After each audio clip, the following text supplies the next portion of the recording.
Bienvenidos a un nuevo episodio de Curiosidades de la Ciencia.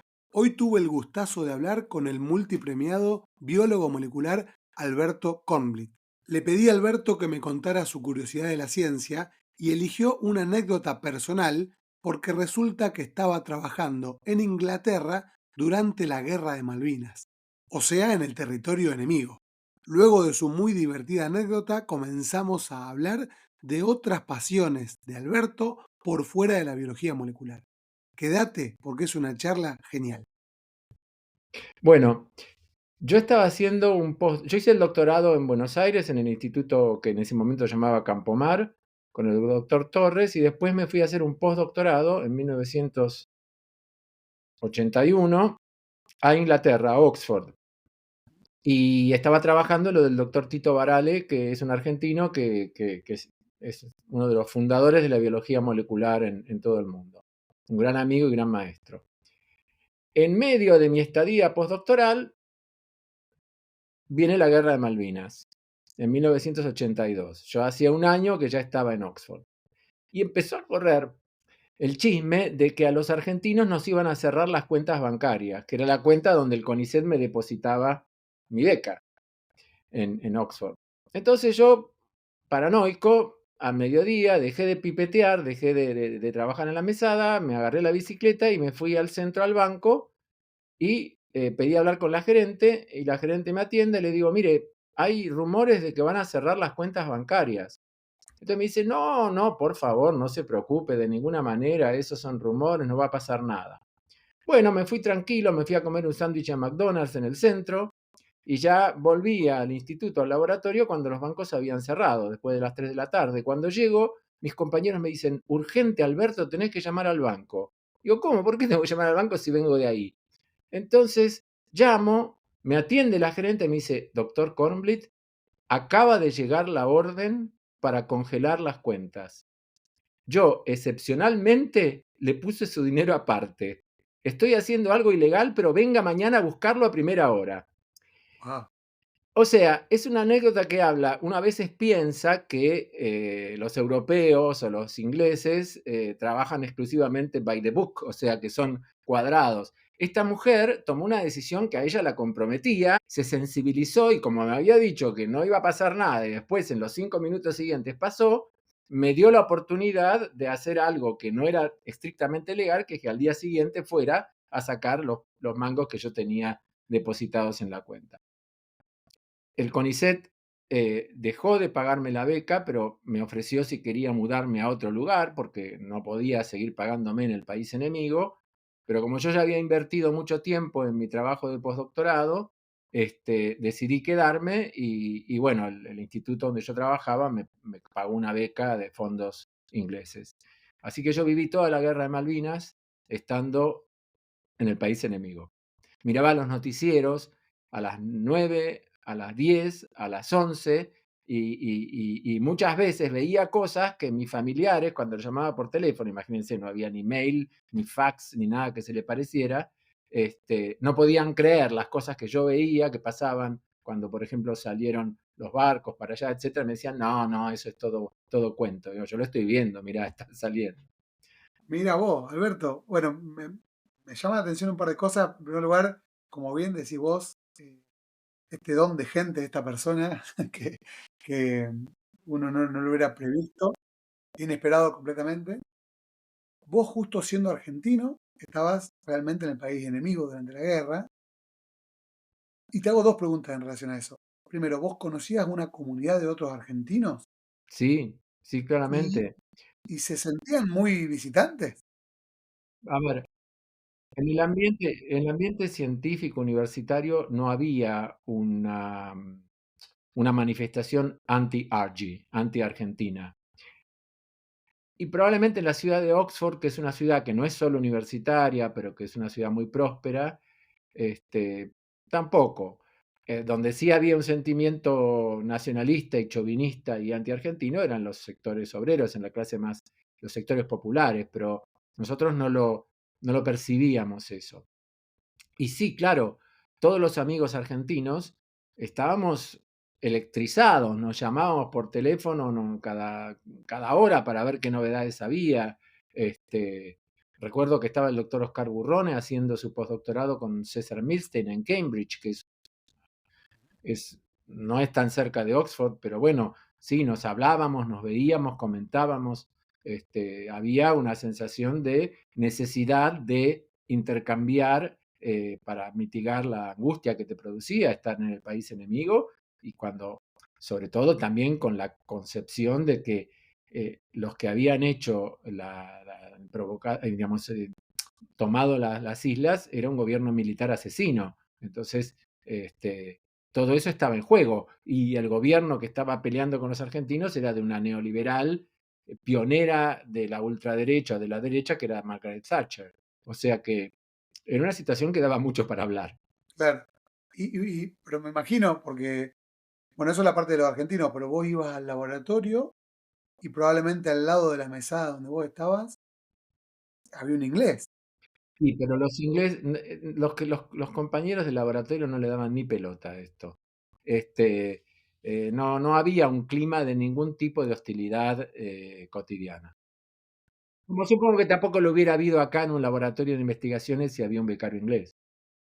Muy loco porque arranqué esta entrevista para ver una curiosidad científica y me surgió otra que no es tan científica, pero que tiene que ver con la guerra, que me resulta súper interesante. Vos sos la primera persona que yo conozco que estuvo en Inglaterra durante la guerra. Yo no conocía a nadie. Así que bueno.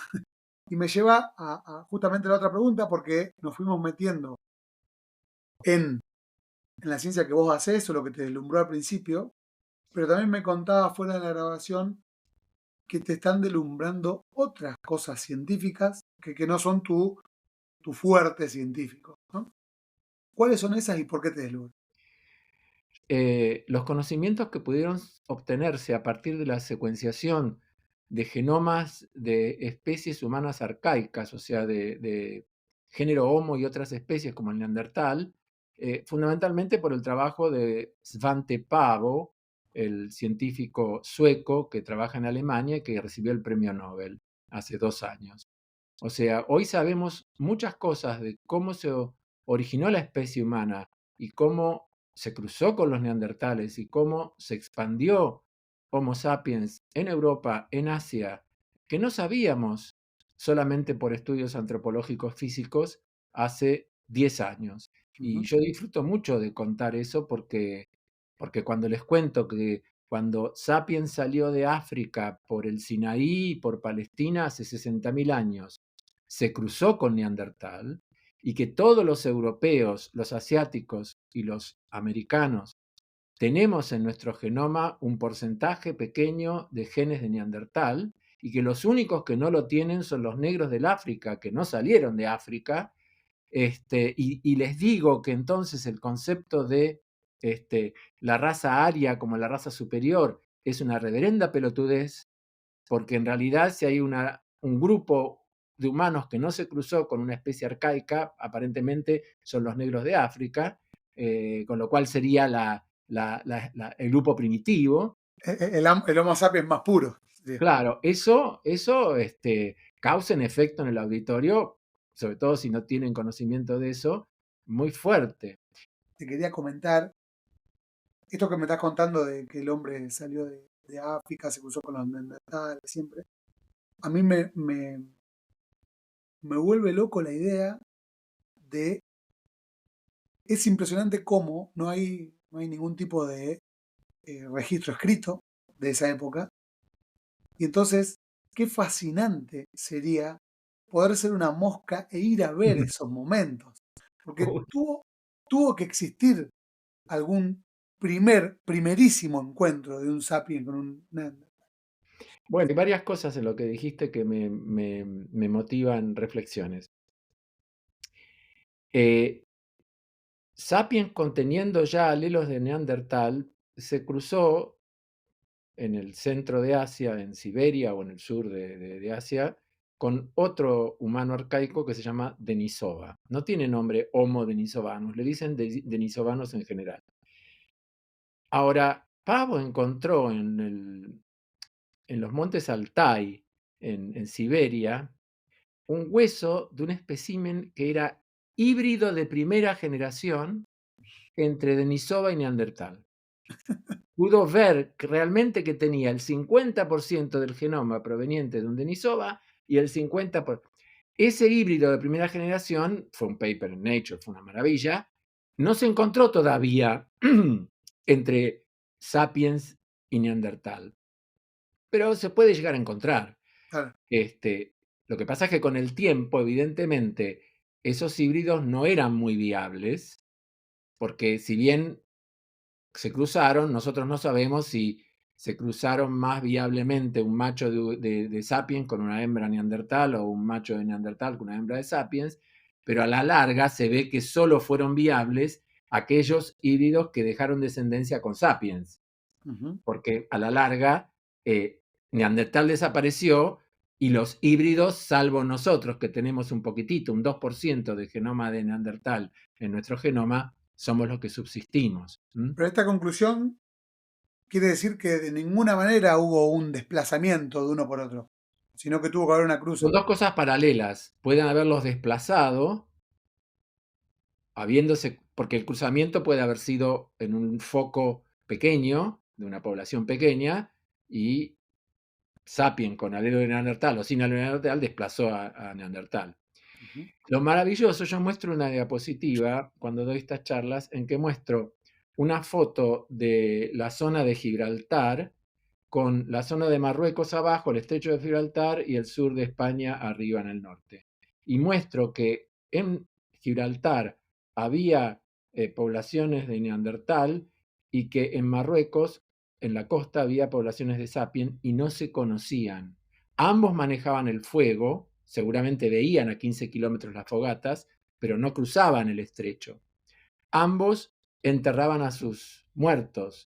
Ambos tenían pensamiento simbólico y pensamiento proyectivo. Esto no lo puedo explicar ahora, pero está demostrado.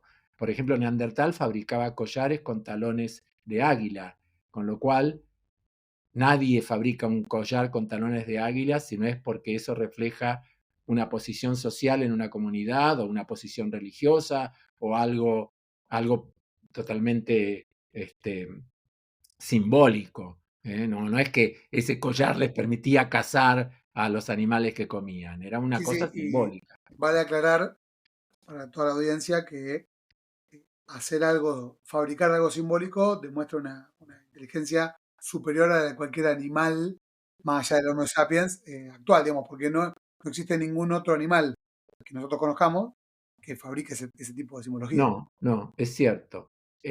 Volviendo al tema de los neandertales, nadie sabe por qué desaparecieron. Desaparecieron hace 40.000 años.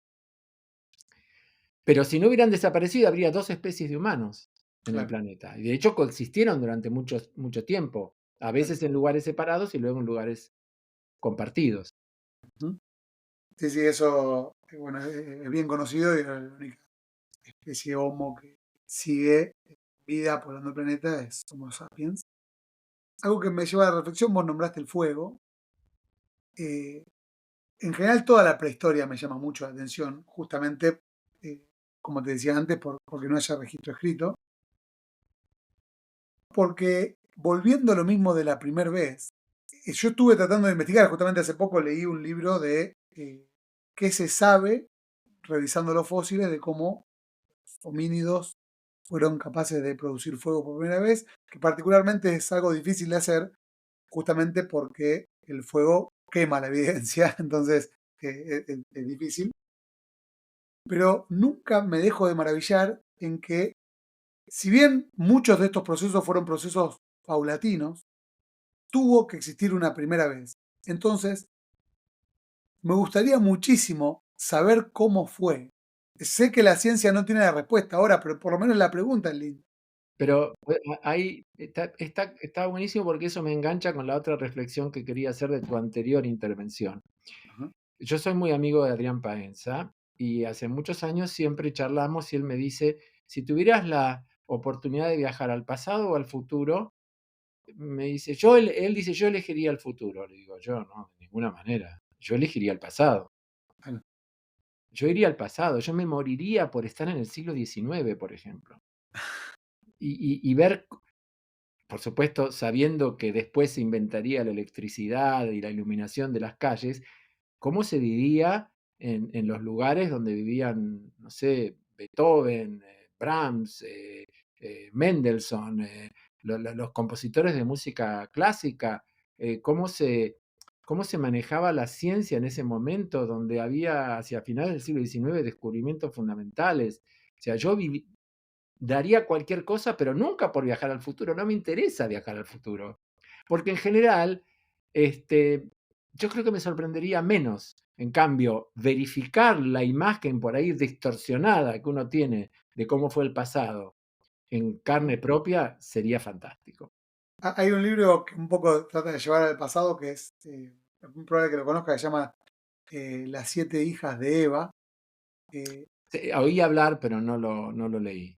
bueno, sí, básicamente demuestra, de divulgación científica, demuestra cómo toda la población europea desciende únicamente de siete personas, o sea, de siete mujeres.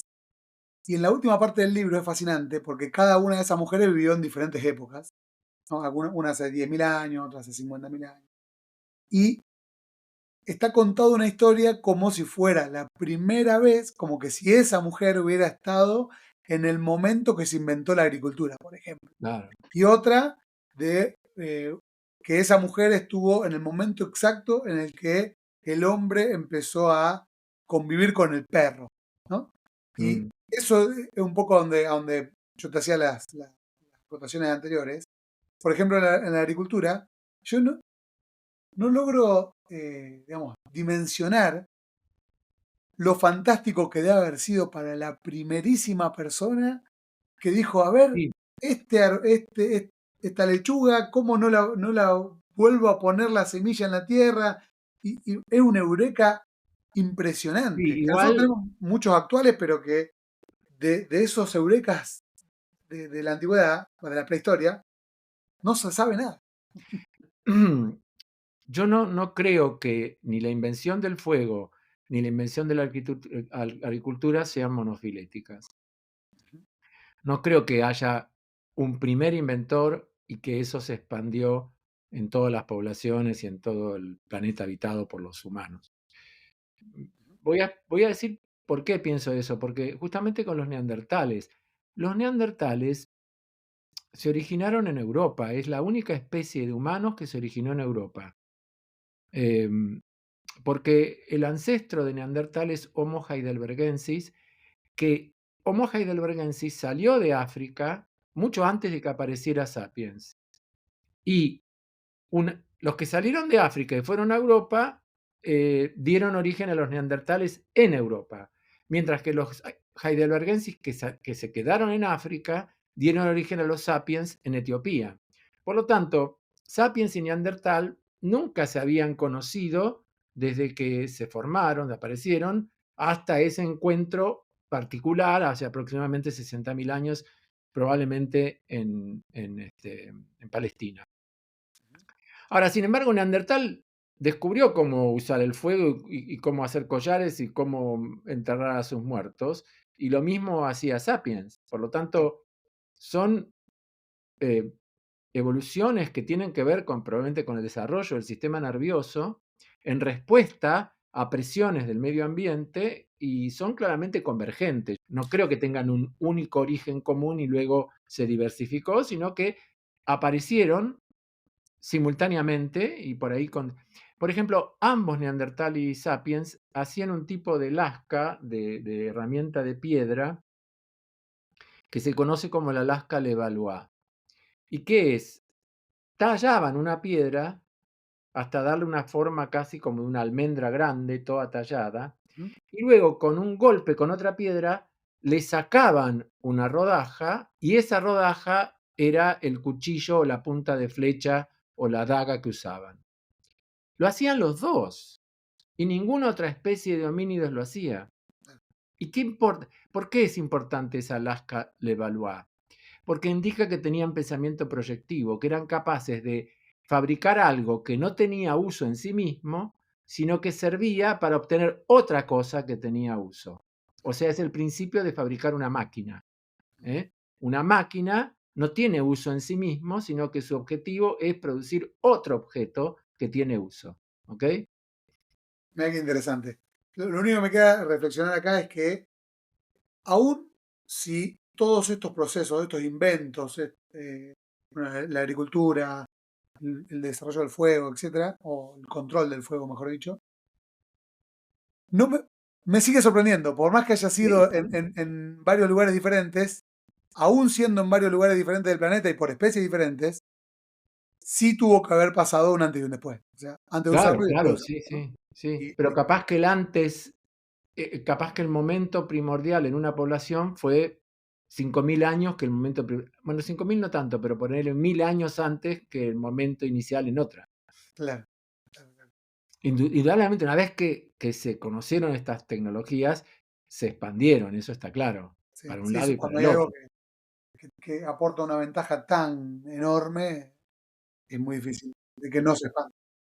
Algo que también llama un poco la atención, es la reflexión, que creo que es de Richard Dawkins, de que si uno viaja al pasado, vos que hablabas de viaje al pasado, uno se encontraría con una población, en un momento llegó una población de humanos, donde yo o toda la humanidad desciende de solo uno de ellos y no del resto. O sea que la progenie de todos los demás se fue extinguiendo, salvo la de una sola persona, ¿no? Que esa... En cierta medida tiene razón, ¿no? Sí, Los esa, bueno, sapiens, es la famosa Eva mitocondrial de la sí, que estoy sí, hablando, ¿no? sí. Pero, Bueno, en otro paralelo está lo que enseñamos en la biología molecular básica, el origen monofilético de la vida. La vida probablemente se generó varias veces, puede que se haya originado más de una vez en distintas partes del planeta, pero el hecho de la universalidad del código genético dice que solo uno de esos eventos fue exitoso. claro, Nosotros no sabemos si fueron 1, 2, 3, 10 o 10.000, claro. pero solo uno fue exitoso, porque todos los seres vivos extinguidos y no extinguidos tenemos el mismo código genético que para el público no especializado es el diccionario que hace que lo que está escrito en los genes se traduzca a una escritura distinta que son los aminoácidos de Claro. las proteínas, que son los laburantes de las células. Ese diccionario es universal, Ujú. pero además de ser universal, es bastante arbitrario químicamente, no tiene una lógica química interna. Entonces, si es arbitrario químicamente y es universal, es poco probable que haya surgido independientemente el mismo diccionario en distintas líneas evolutivas de animales y plantas y hongos y bacterias. Por lo tanto, es el hecho de que sea universal y químicamente arbitrario hace suponer lo que se llama técnicamente origen monofilético de la vida, es que la vida tuvo un solo origen exitoso. Vos dijiste, bueno, el origen monofilético, la vida podría haberse producido una, tres, 10.000 veces, ¿no? Sí, Lo que sí pienso es que es algo poco probable, porque si fuera bastante probable, ya se debería haber generado nuevamente vida a partir de ok. otro evento único a posteriori, digamos, ¿no? Y no Sí, tenemos evidencia de eso. no tenemos evidencia de eso. Sabemos que no existe generación espontánea de nuevas células. También sabemos que ningún ser humano logró fabricar una célula completamente a partir de productos químicos en el tubo de ensayo. No quiere decir que no lo logre en el futuro, pero por ahora no lo ha logrado. Lo que no sabemos es si las condiciones en las cuales se generaron las primeras células vivas desaparecieron. Claro.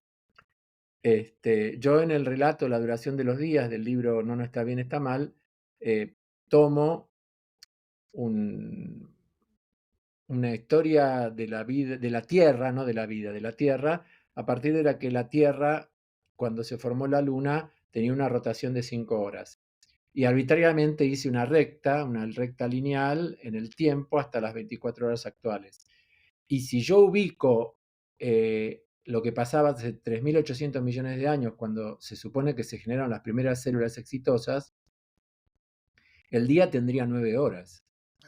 Y yo no sé si hay una relación o no entre que el día tenga 9 horas y se hayan originado células. No lo sé, no lo sé. Es una correlación, pero no sé.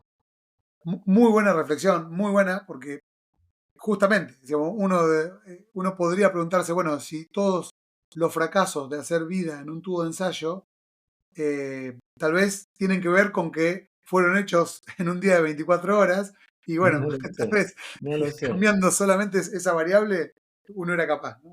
Igual te voy a introducir otra incertidumbre.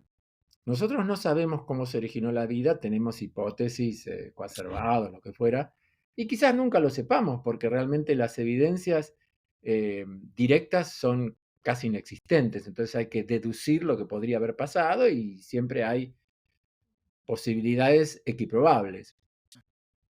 Pero vos dijiste que quizás sea un evento totalmente poco probable. Después hay otro evento que ocurrió cuando ya la vida se había expandido en forma bacteriana, hace 2.500 millones de años, no hace 3.800, que fue la generación de la primera célula eucariota cuando una bacteria fue engullida por otra célula y finalmente esa bacteria engullida dejó de ser bacteria y se convirtió en mitocondria. Y eso generó los primeros eucariotas. O sea, uno no sabe si ese evento fue más probable que el origen de la vida, igualmente probable que el origen de la vida, o mucho menos probable. Claro, Porque si fue mucho menos probable y existiera vida en otro planeta, cosa que decimos que puede existir, pero no hay prueba, capaz que la vida es puramente tipo bacteriana, porque a esa vida en ese otro planeta, a pesar de que tenga 5.000 millones de años de existencia, nunca le ocurrió el accidente de la endosimbiosis. claro. Voy a hacer una acotación sin ningún tipo de evidencia, nada, solamente lo que se me ocurre ahora. Por eso lo bueno de este podcast es que no tiene reviewers, esto se va a publicar como yo diga. Eh, Se me ocurre que es más probable. No sé por qué, pero Ah, se me ocurre que es ok. bastante más probable. Porque me imagino que fabricar una célula desde cero debe ser bastante más difícil que, que la probabilidad de que una engulle a la otra, ¿no? Bueno, justo me lleva a dos preguntas que yo suelo hacer en este podcast y que me encanta, porque te las quiero hacer. La primera, porque vos me dijiste, bueno, tal vez no lo sepamos nunca, y vamos a limpiar un poco la cabeza, porque podés responderme esto mismo, pero podés salir con cualquier otra cosa. Una pregunta que me gusta mucho hacer a científicos es, ¿cuál es la pregunta que todavía no tenemos respuesta más grande de la humanidad? Yo no soy neurobiólogo y entiendo todos los avances de las neurociencias, pero podría existir una barrera, aunque los neurobiólogos me van a putear por esto, podría existir una barrera infranqueable en que el cerebro humano llegara a comprender exactamente cómo funciona el cerebro humano. ¿Ok? Por supuesto que hay infinitas aproximaciones muy sólidas, pero podría llegar a ocurrir eso, no lo sé, y eso quizás es una traba. Pero en cierta medida coincide mi, mi dificultad de responder a tu pregunta en que en general eh, los científicos somos muy malos predictores de grandes cosas que van a ocurrir en el futuro. Entonces, más bien somos sistemáticos en hacernos preguntas y sobre todo en sorprendernos por aquellos resultados que no estamos esperando, que son los que abren nuevas avenidas. Viste que te había hecho la pregunta de cuál es la pregunta científica que no tiene respuesta aún más grande de la humanidad. Se la quiero hacer a todos los científicos.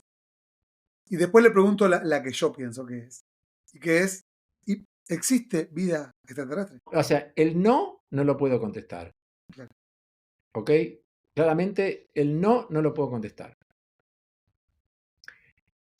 Eh, por la cantidad de estrellas que existen en el universo y por la cantidad de estrellas que se parezcan a un Sol y por la cantidad de supuestos sistemas solares, y etcétera, etcétera, los científicos saben la probabilidad es alta, pero hasta que no se encuentre algún tipo de vida, hasta que no se la encuentre es imposible decir sí. Por eso es una pregunta, obviamente, entiendo que es una pregunta abierta, que nadie tiene La respuesta. respuesta es no, no.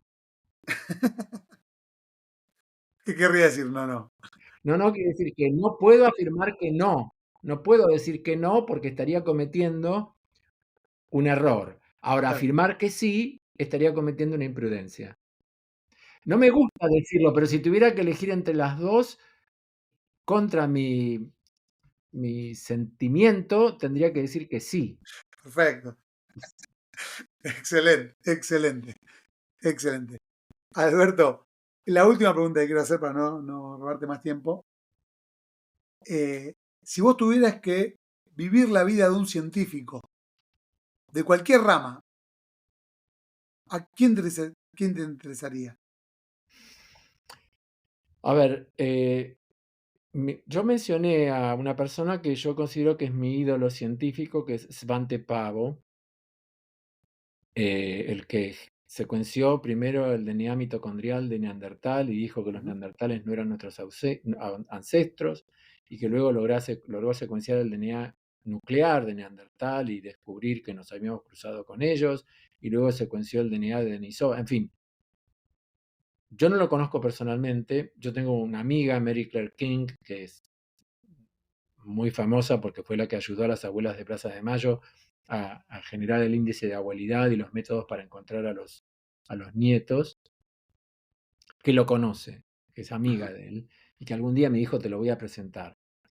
No sé si quisiera vivir su vida, pero realmente es alguien a quien admiro en términos, leí su libro, Neanderthal Man, y a quien admiro. Posiblemente si lo conociera capaz me desilusiona, no lo no. sé. Me encantó la respuesta también porque soy la única persona hasta ahora que me comenta un científico actual. Y todos por ahí me contestan Galileo, Newton, Einstein, pero la verdad que excelente. Si tengo un segundo más, te quiero contar. No, obviamente que sí, todo lo que quieras. Eh, Darwin, yo leí Ujú, detalladamente el viaje de un naturalista alrededor del mundo en su viaje con el Beagle. ujú, Darwin no sabía nada de las células, del núcleo, del ADN, de la herencia mendeliana, nada, de nada, de nada. Uno podría decir, claro, sus conclusiones están viciadas de la ignorancia de todo eso. Y cuando vos escuchás las conclusiones que tenía Darwin sobre ciertas cosas, son rigurosas, porque él era un científico riguroso para el conocimiento que había en su época. Y eso también emociona. Porque, por ejemplo, cuando obviamente él no sabía cuál era el origen de la variabilidad de las especies, sabía que se proponía la selección natural como un mecanismo de evolución. La evolución ya se conocía de antes de él. Él ratifica, pero él no sabía cuál era el origen de la variabilidad. Y sabemos que es genéticamente, mutaciones o cambios de expresión de genes o lo que fuera. claro. Ahora, te voy a contar un caso que está explicado en el libro Viaje de un naturalista alrededor del mundo. Él estaba en el barco Beagle con el capitán Fitzroy y pararon en la desembocadura del río Santa Cruz sobre el océano Atlántico. Y se propusieron remontar el río Santa Cruz en botes.